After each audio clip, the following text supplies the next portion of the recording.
Hey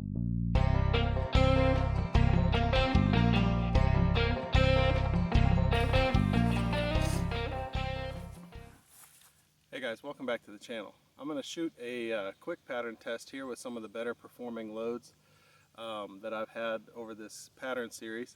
I got a new choke in the mail the other day. This is a Carlson's 640 TSS choke. They designed it specifically for TSS, but with a 640 constriction, I have to see what it's able to do with Longbeard XR shells. I'm going to try the 4s and the 6s in the 3.5 inch version. And then I might also go back and revisit the Federal Grand Slam 3.5 inch shell with the 4-shot. I have a couple of targets posted down there. I want to show you guys what I'm using today. This is a turkey target. The colors are a little bit off. You can see a lot of purple where there should be brown or black. That's just because my ink printer cartridge is running low on black right now. This is a free target you can get off of the Mossy Oak website.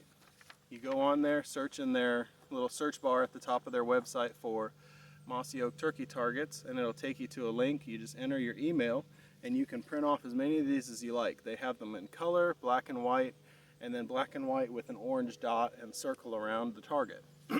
This is a great option for those of us who can't find more expensive targets like the Birchwood Casey's right now, but still want to get a pretty good idea of what your pellets are going to be doing on an actual turkey target. This target is pretty close to being biologically accurate.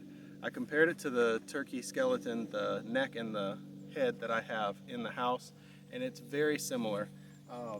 Notably, the vital areas are quite accurate. This is maybe a little bit smaller scale than what a live turkey would be, but the vital area being the brain pan and the spinal cord shows a pretty accurate representation of what we're trying to hit when we shoot at a turkey.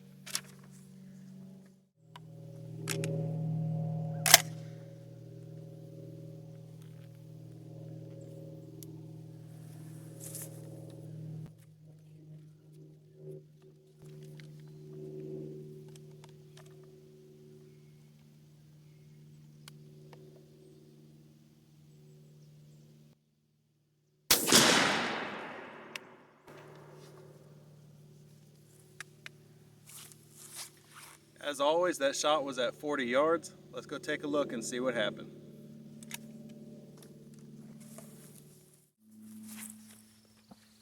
That was a pretty tight pattern.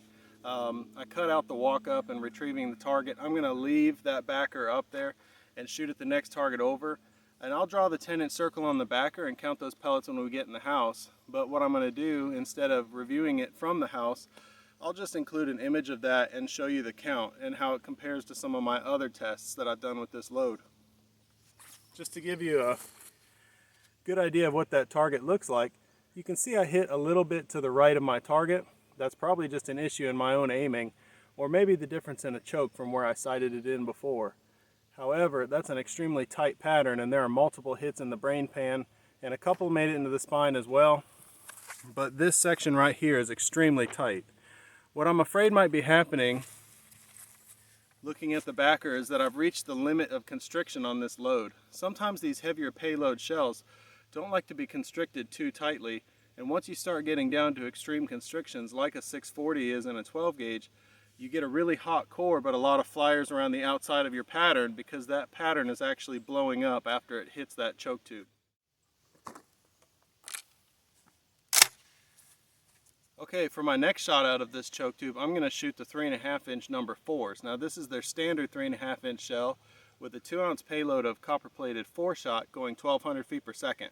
Let's see what it's able to do on paper.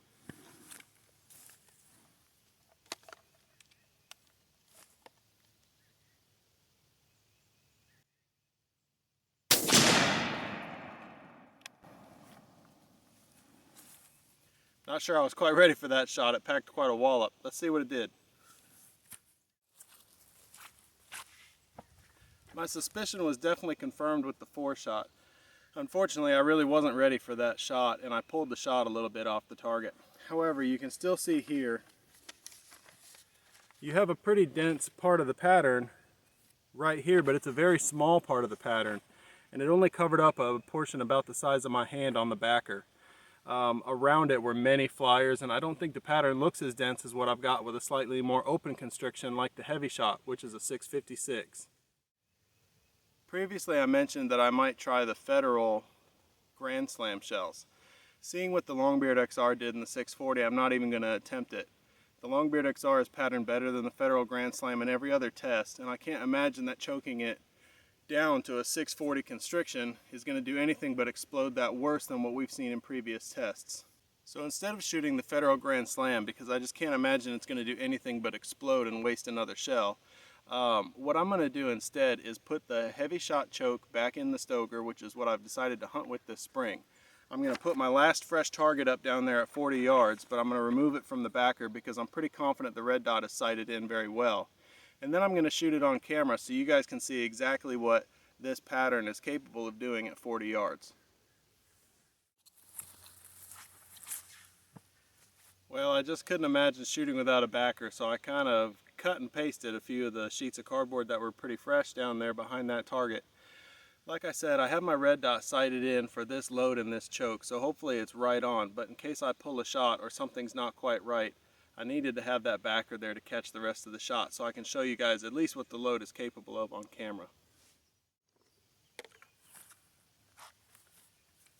Alright, one more time, this is the STOEGER M3500 with the heavy shot choke, which is a 656 constriction, and a Longbeard XR 3.5 number 6 shot shell. This is their Magnum load, 2 1/8 ounces, going 1,050 feet per second.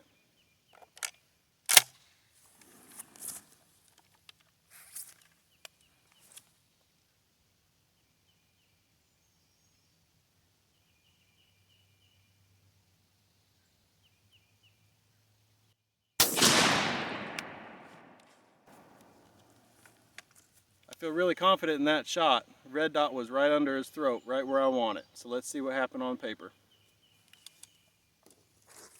For this shot, I'm going to actually walk you guys down there to show you exactly what it is before I disturb the backer behind the page.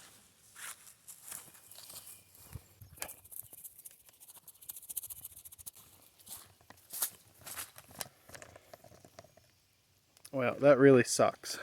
The page fell off. Looks like a pellet hit the pin that was holding it down. And what's even more unfortunate is that most of my shot ended up just a hair to the right of where I was aiming. Now obviously that's a dead turkey. I've got no issue with the pattern density there. What I am going to do is move that red dot to the left a little bit. It looks like it's maybe only 2 inches off center. If you brought this pattern over about 2 inches, I'd have the densest part over the neck and the face. The elevation looks perfect, but the right to left just wasn't quite there. You can see here though, this is a very dense part of the pattern, and it doesn't leave you a whole lot of room for error.